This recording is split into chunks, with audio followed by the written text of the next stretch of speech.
Hola, hola, bienvenidos a otro capítulo de Contado por Kroll. En esta ocasión, un texto de los Nahua. Exactamente una interpretación de unos españoles que se dedicaron a estudiar la cultura azteca y escribieron acerca de ellos y sus predicciones. Hola, Diga hola a todos. hola a todos. Les vamos a contar Un un cuento, cuento. una historia sobre unos indígenas Indígenas, aztecas adeptos, que hablaban náhuatl. que nueva en nuevo. Chao, chao. Chao, chao. Al hablar de los aztecas, es como obligatorio hablar de un texto que son las relaciones indígenas de la conquista. Tal vez es la obra más popular y famosa de un antropólogo historiador mexicano que se llama Miguel León Portilla. Se llama La visión de los vencidos y es como un intento por recopilar algunos de los principales escritos de los indígenas en los primeros años después de la caída de Tenochtitlán. ¿Qué significa eso? O sea, los primeros años después de que los españoles llegan a Tenochtitlán y los conquistan, que para ellos fue fúnebre, terrible, funesto. Miguel León Portilla, para poder redactar su texto, acudió a varias fuentes escritas, todas en náhuatl, que es la lengua original de los aztecas. Algunas de ellas estaban traducidas por un español llamado Ángel María Garibay, y pues entre los más importantes documentos que son pues antologados por León Portilla se encuentran el Códice de Florentino, los Anales de Tlatelolco y los Cantares Mexicanos. El libro realmente consta de varios apartados, es muy grande, tiene 15 capítulos que abarcan todo el periodo comprendido entre el primer avistamiento de los españoles por parte de los mesoamericanos en las costas del Golfo de México, que más o menos fue como para el año de 1519, y la derrota final de los Tenochcas en el año de 1521, porque la guerra o esta conquista de los españoles a los mexicanos duró 3 años, hasta que definitivamente derrocan Tenochtitlán, que era su capital. De manera especial, entonces, quiero hablar en este capítulo de Contado por Kroll sobre los 8 presagios funestos que tuvieron los aztecas. Estos presagios son ejemplos célebres que les llamaremos Icnocuicatl, que en español significa cantares tristes de la conquista. Ellos narran una serie de prodigios y presagios funestos, terribles, malos, que afirmaron que los mexicanos los vieron de manera especial un hombre que era su sumo sacerdote, que era un gran sabio para ellos, que tenía un gran vínculo con sus dioses, llamado Montezuma, algunos le decían Montezuma, y él tuvo todos estos presagios 10 años antes de que llegaran los españoles. 10 años antes de que llegaran los españoles, él tuvo como 8 premoniciones, 8 sueños, 8 terribles presagios que en su momento no comprendió, que en su momento no entendía, porque culturalmente era imposible que los entendiera. Era un gran choque para el que ellos no estaban preparados, ni siquiera teniendo unas premoniciones tan claras como las que tuvo. Realmente los dioses le estaban diciendo a Montezuma, tu reino va a acabar, tu imperio va a caer, tu gente va a morir. Y no supo descifrar, no supo entenderlas, no supo decodificar.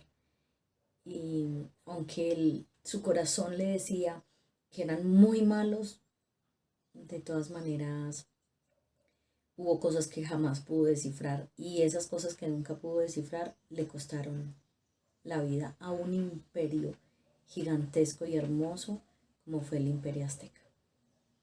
Empezaré entonces por el primero.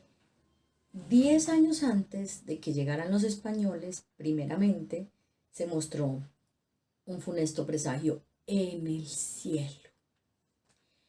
Era como una espiga de fuego, como una llama de fuego, como una aurora. Se mostraba como si estuviera goteando, como si estuviera punzando el cielo.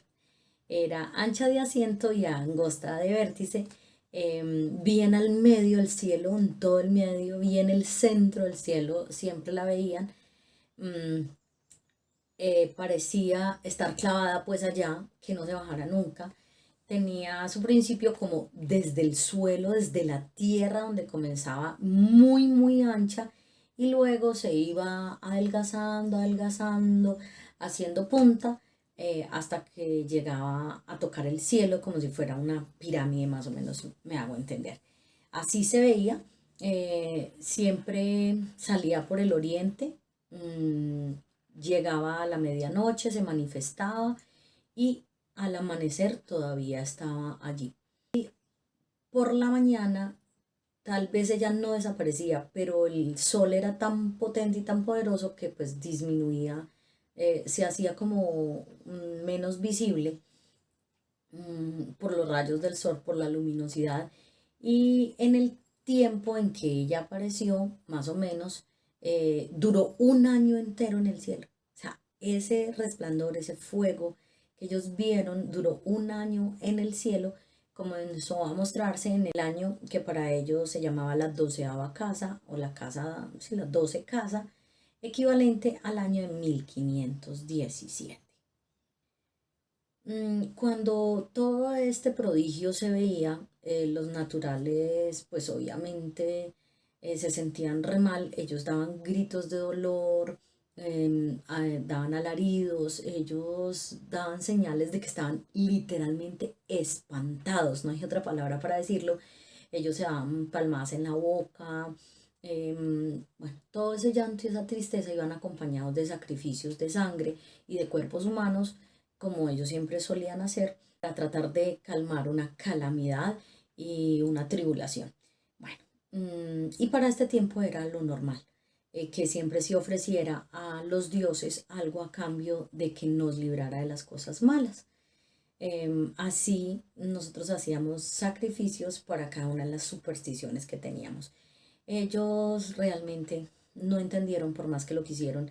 En algún momento llegaron a pensar que toda esta luminosidad y todo esto que veían eran los dioses que habían bajado del cielo y como que fue una extraña coincidencia, pues que ese chisme se regó de que, ay, no, es que por esa luz bajaron, los dioses por la luz bajaron, bueno, se supone, pues por toda la tierra de México, y mucha población creyó esto y exactamente que hubo una llegada muy extraña de una nueva gente, especialmente en México, donde era la cabeza de este imperio de la monarquía, que fueron los españoles. Y por eso, en un principio, los indígenas estaban totalmente convencidos de que los españoles eran los dioses que habían bajado del cielo. Y ese presagio funesto lo entendieron totalmente mal. Ellos realmente creyeron que uno de los grandes sacrificios que ellos habían hecho, uno de los muy, muy enormes sacrificios que habían hecho, que era permitir el suicidio de uno de sus indígenas más queridos para que viniera convertido, eh, y les ayudara, pues ellos realmente creyeron que era este hombre que venía casi que transformado en un dios a salvarlos. Y tenemos que entender que los indígenas tienen cabello negro, lacio, y los españoles tienen un cabello rubio, ondulado, los indígenas tienen los ojos más bien rasgaditos, oscuros, los españoles tienen los ojos más redondos, verdes, azules, grises, los indígenas tienen un color de piel hermoso, rojizo, los españoles son muy blancos, los indígenas son un poquito más trozuditos y bajitos, y Los españoles son muy delgados y muy altos. Ellos realmente creyeron que el sacrificio humano que habían tenido había venido convertido y que eran los dioses que habían venido a ayudarlos. Y realmente eran los españoles que vinieron, sí, pero no a ayudarlos, sino a robar todo lo que encontraron, y un choque cultural fue lo que se produjo con la pérdida total de todas las creencias que nosotros teníamos hasta el momento. Primer presagio tenaz. El segundo presagio funesto pues sucedió en México, así de la nada se prendió en llamas. Nadie lo quemó, nadie le puso fuego, sino que, o sea, por una acción espontánea, ardió la casa de uno de sus dioses que ellos llamaban Huitzilopochtli, el sitio divino donde estaba, o el templo que le tenían a este dios. Ellos lo llamaban Tlacatecán, que estaba en un barrio que se llamaba Tlacateco, y realmente significaba para ellos la casa de mando. Nadie le prendió fuego, y fue tan grande el incendio que hubo y tan repentino que salía el fuego por las puertas de dicho templo, llamaradas de fuego que, o sea, como si llegaran desde el cielo, y en un instante todo se abrazó y se quemó, todo ardió. O sea, definitivamente no lo pudieron remediar. El templo quedó deshecho, o sea, deshecho totalmente. Se formó un gran alboroto, la gente gritaba y llamaban a otros mexicanos en ese momento y les decía: ¡Ea, mexicanos! Vengan a prisa y con presteza, traigan cántaros de agua, vamos a apagar el fuego. Y así pues toda la gente venía como prestando socorro, trataban de acudir, muchos vinieron, pero cuando se acercaban y echaban agua como para apagar el fuego, eso lo único que hizo era que la llama ardía con más fuerza. O sea, como si el agua fuera gasolina, literalmente. No hubo ningún remedio y el templo se acabó de quemar en totalidad. Fue increíble. Todo ardía, las columnas del templo, eh, todo salía fuego por todos lados. Ellos le llamaban lenguas de fuego a todo esto, llamaradas, y fue muy rápido. Acabó con todo, absolutamente con todo. No quedó una sola parte del templo buena, y obviamente todos los mexicanos intentaron hacer lo que pudieron, pero no hubo nada que pudiera apagar, y simplemente el templo ardió, flameando, flameando, flameando, y sin ninguna explicación. El tercer presagio funesto, otro templo, donde ellos llamaban Tutzumolco, que también otros lo llamaban como Zacal. Había un templo de un dios llamado Zihuequecutli, y simplemente dicen que un rayo cayó allá en el templo idolátrico que le tenían a él, y todo el techo de ese templo era de paja. Eh, lo más extraño es que ese día, pues, había un agua menuda, o sea, una llovizna que nosotros llamamos muy suave, y así de la nada cayó un rayo.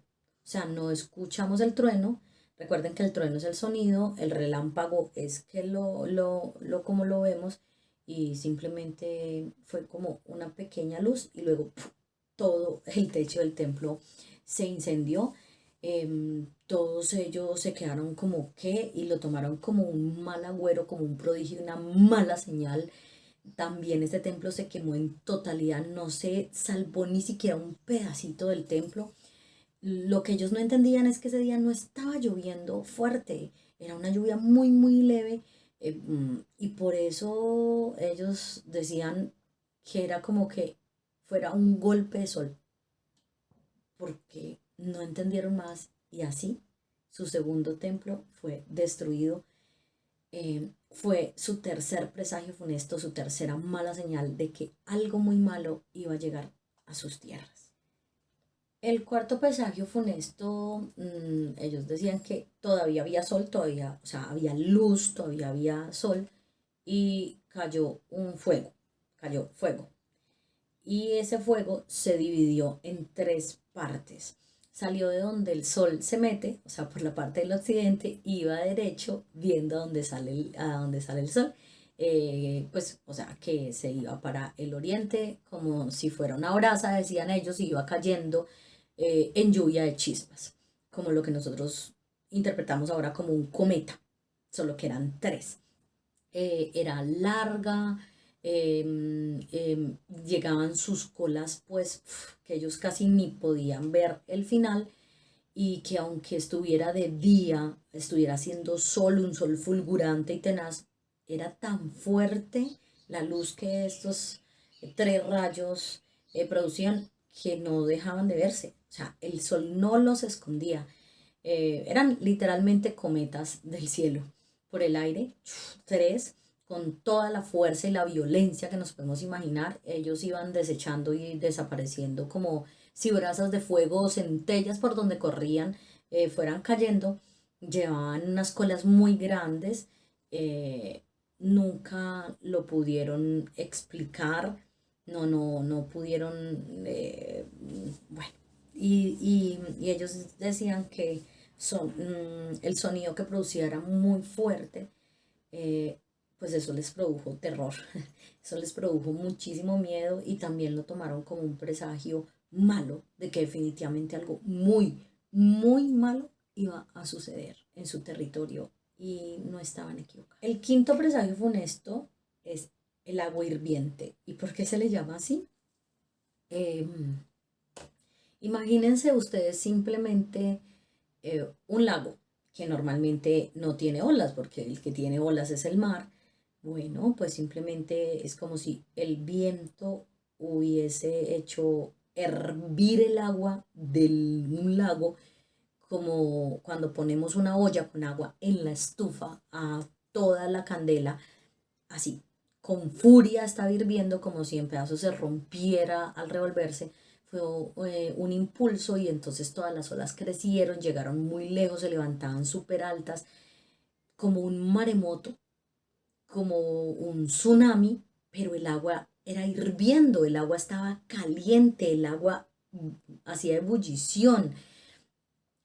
Obviamente, pues esa agua, ese oleaje, ese maremoto, ese tsunami, como le queramos llamar, llegó hasta las casas, todas las destruyó, todo se anegó, se dañaron los sembradíos, o sea, las cementeras, las milpas, todo lo que ellos tenían se llenó de agua, todo se inundó. Y esa era la laguna que quedaba pues ahí al ladito como del terreno donde ellos tenían como su capital, su lugar central. eh, es muy, muy extraña.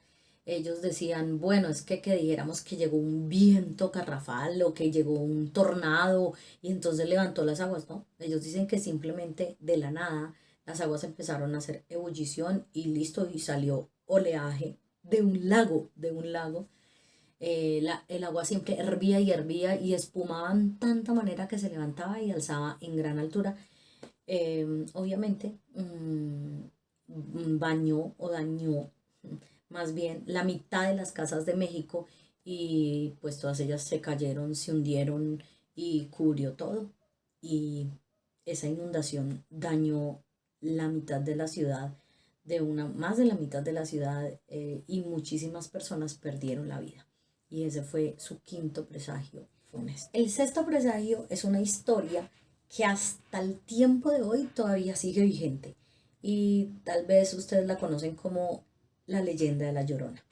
Bueno, primero que todo, aunque muchos países de Sudamérica hablan de la Llorona, sí es originaria de México. La primera vez que se habla de esta mujer es en los presagios funestos. O sea, imagínense en hace cuánto tiempo está esta historia allá en México. Ellos decían que muchísimas veces se oía una mujer que lloraba, que iba gritando por la noche y andaba dando pues unos gritos enormes diciendo como, hijos míos, pues ya tenemos que irnos lejos. Y que otras veces decía, hijos míos, ¿a dónde los llevaré? Se dice que esa mujer lloraba por todas las calles de Tenochtitlán y que ella realmente lo que estaba prediciendo era la llegada de los españoles. Ellos la llaman Cihuacóatl, que significa en español mujer serpiente, o también la llamaban Tonantzin, que significa en español nuestra madre. Recalcaban que ella siempre salía en las noches, que bramaba al aire literalmente, que su voz se escuchaba por todas partes. Y en muchas narraciones también se agrega pues que la mujer portaba una cuna que ponía en el mercado y allí lo abandonaba. Y cuando alguna mujer se acercaba a ver qué había en esa cuna, solamente encontraban un cuchillo de pedernal, los cuales realmente se utilizaban era en los sacrificios. Era súper extraño, pero aquí no termina. Esa leyenda de La Llorona trascendió hasta el mundo colonial y hasta la fecha aún perdura en los recuerdos de los mexicanos.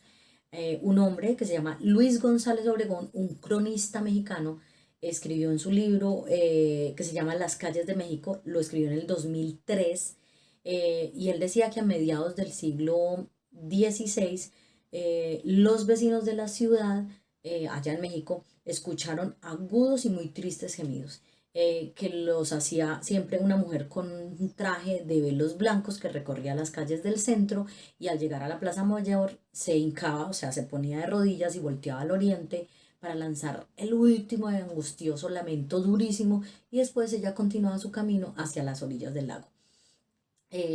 Obviamente los conquistadores eran grandes soldados, hombres muy aguerridos, muy fuertes, ¿cierto? Y dice que pues no fueron poquitos los conquistadores que intentaron seguirla, pero pues de verdad, aunque ellos eran muy valientes, se esforzaban porque eso les producía espanto. Les producía más espanto eso que la misma muerte, cuentan muchos de ellos, y ellos se quedaban como perplejos, como, ah, en presencia de esa mujer quedaban mudos, pálidos, fríos, como si fueran de mármol.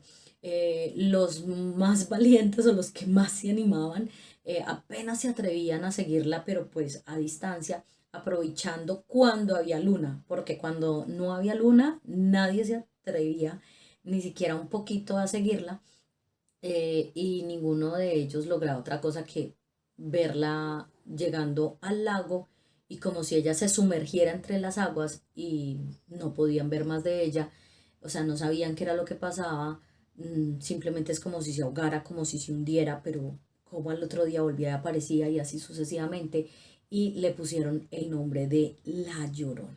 El séptimo presagio funesto habla, también está relacionado pues como con un animal que encontraron en el agua.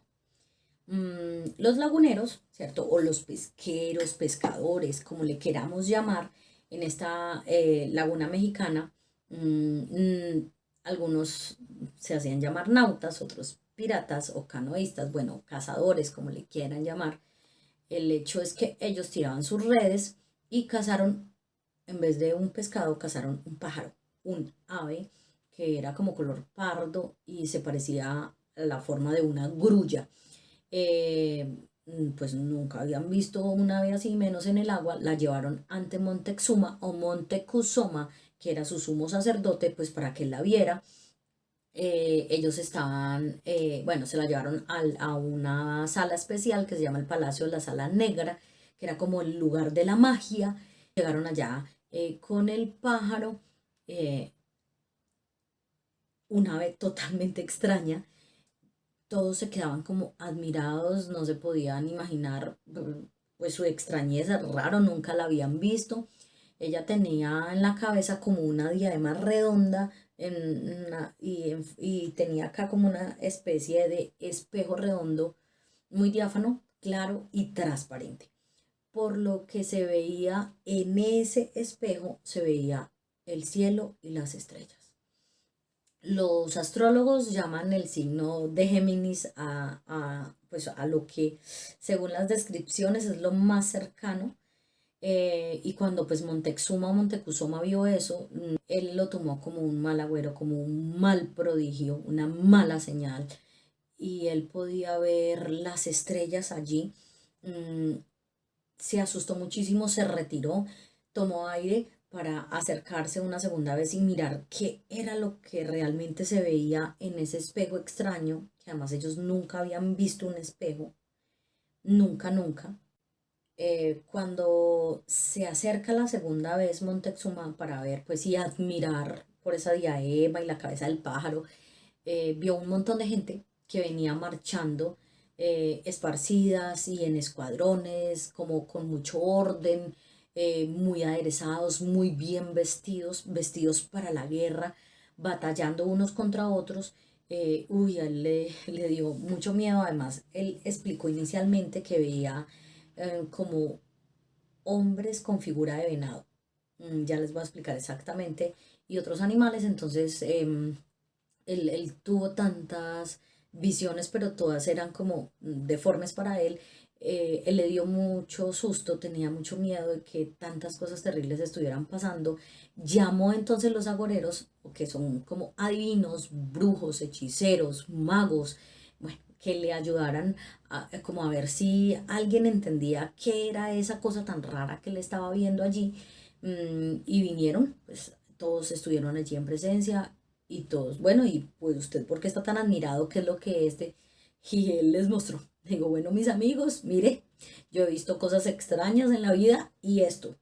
Les explicó que era un pájaro que se lo trajeron los pescadores, y todos se quedaron como, no entendían. Ellos intentaron responderle a su señor Montezuma Montezuma, pero pues para ellos era inaudito e inexplicable. Ninguno era capaz de dar un juicio o una adivinación. Ellos solo hicieron pequeñas conjeturas y pronósticos, pero luego de un momento a otro simplemente desapareció el pájaro y así no pudieron dar ningún juicio ni ningún pronóstico cierto y verdadero. Y ese fue este presagio súper extraño.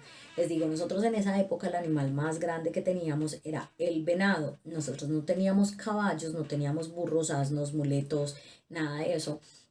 Pero los españoles sí. Entonces los españoles estaban acostumbrados a que para algunas formaciones de guerra se montaban en sus caballos, usaban armaduras y a su caballo también le ponían una armadura.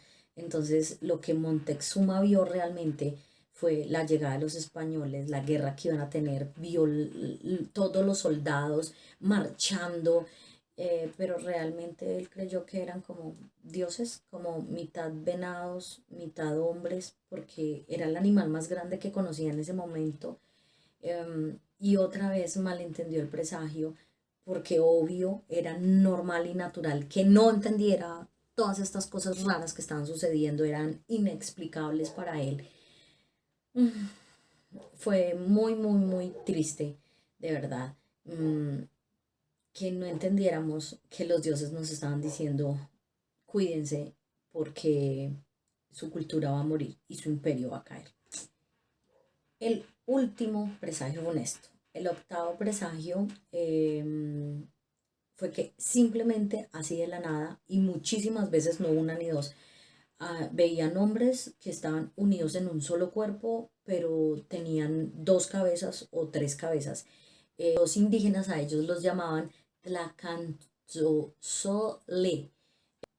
Cuando ellos veían estos cuerpos, o sea, imagínense un solo cuerpo como con dos cabezas o como con tres, con varias cabezas, ellos los veían, los cogían y los que intentaban los llevaban allá a la sala de la magia, o sea, al gran palacio donde vivía Montezuma, a la sala negra, y cada que iban llegando desaparecían, se hacían invisibles.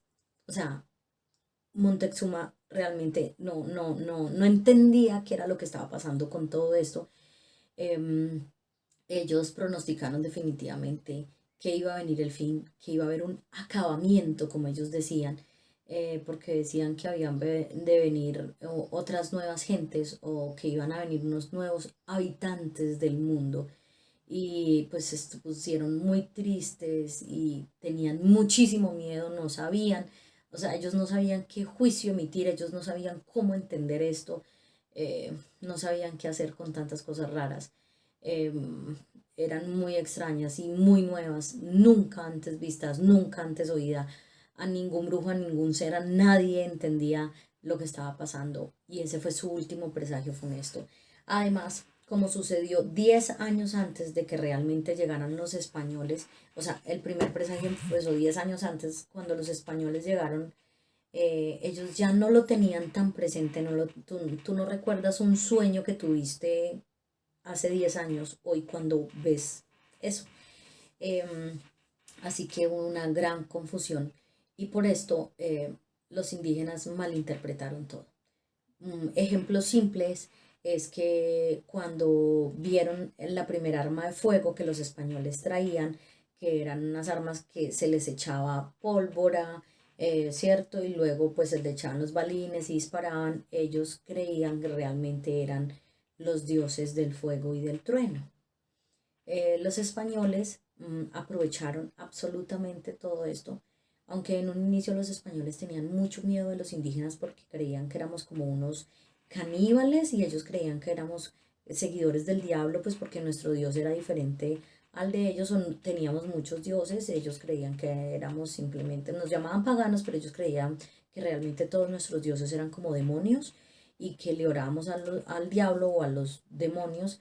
mmm, y tenían sustico de nosotros, pero luego entendieron que nosotros teníamos una gran admiración por ellos y también entendieron que los confundimos con dioses, se aprovecharon de esto y por eso finalmente el imperio azteca cae, el gran imperio de Montezuma cae, porque ellos vinieron, nos robaron, nos asesinaron, violaron nuestras mujeres, nos trajeron enfermedades venéreas, destruyeron todo a su paso, intercambiaron por cosas que no tenían ni el más mínimo valor para ellos, por grandes pectorales, cosas que nosotros teníamos en oro con rubíes, bueno, todo se lo llevaron y aprovecharon porque España en ese momento tenía una deuda externa brutal contra Londres, le debía esta vida y la otra. O sea, la deuda externa que Colombia tiene en ese momento es como, nada, o sea, es una cosa irrisoria.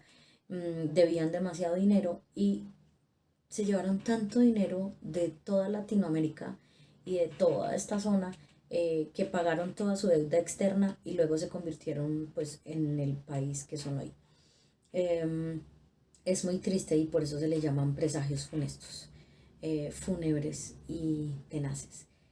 Qué lástima que no hayan entendido y qué lástima que ese choque de culturas no se hubiese podido hacer en paz, en tranquilidad y sin tantas cosas terribles, porque la cultura indígena, la lengua, la escritura y todo lo que ellos nos dejaron, su legado, es maravilloso. Y hasta aquí llegan los presagios funestos de los indígenas aztecas que hablaban náhuatl. Chao, chao. Espero que les haya gustado este capítulo de Contado por Fran.